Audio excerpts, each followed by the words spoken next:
10 ବର୍ଷର ମାଇ ହାତୀର ଚିକିତ୍ସାଧୀନ ଅବସ୍ଥାରେ ମୃତ୍ୟୁର କାରଣ ଅସ୍ପଷ୍ଟ।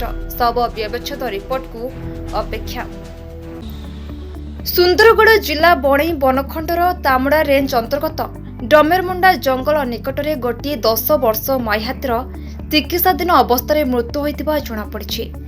ଘଟଣାରୁ ପ୍ରକାଶ ଯେ ଗତ କିଛି ଦନ୍ତାଇ ମାଇ ହାତୀର ଗୋଡ଼ରେ ଚଢ଼ି ଯାଇଥିବାରୁ ଦୀର୍ଘ ଦିନ ହେବ 10 ବର୍ଷ ମାଇ ହାତୀଟି ଅସୁସ୍ଥ ହୋଇ ପଡ଼ିଥିଲା। ଫଳରେ ମାଇ ହାତୀ ବୁଲୁଥିବାର ବନ ବିଭାଗ କର୍ମଚାରୀ ତାକୁ ଟ୍ରାକ୍ କରି ଦେଖିବାକୁ ପାଇଥିଲେ ଯେ ହାତୀଟି ଅସୁସ୍ଥ ହୋଇ ଚାଲି ପାରୁନାହିଁ।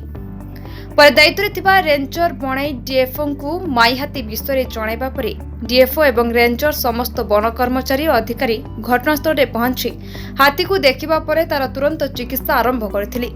ପ୍ରାୟ 3-4 ଦିନ ଚିକିତ୍ସା ଚାଲୁ ରହିଥିବା ବେଳେ ଆଜି ତାର ଚିକିତ୍ସାଧୀନ ଅବସ୍ଥାରେ ମୃତ୍ୟୁ ହୋଇଛି ବୋଲି ବନ ବିଭାଗ ପକ୍ଷରୁ ସୂଚନା ମିଳିଛି।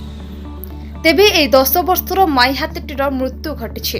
ତାହାର ବ୍ୟବଚ୍ଛେଦ ରିପୋର୍ଟ ଆସିବା ପରେ ହାତୀର ମୃତ୍ୟୁ କେଉଁ କାରଣରୁ ହୋଇଛି ସ୍ପଷ୍ଟ ହୋଇଯିବ ବୋଲି ବନଖଣ୍ଡ ଅଧିକାରୀ ପ୍ରକାଶ କରିଛନ୍ତି। ବଣାଇରୁ ରାଜେନ୍ଦ୍ର ପ୍ରଧାନଙ୍କ ରିପୋର୍ଟ, ବି ନ୍ୟୁଜ୍।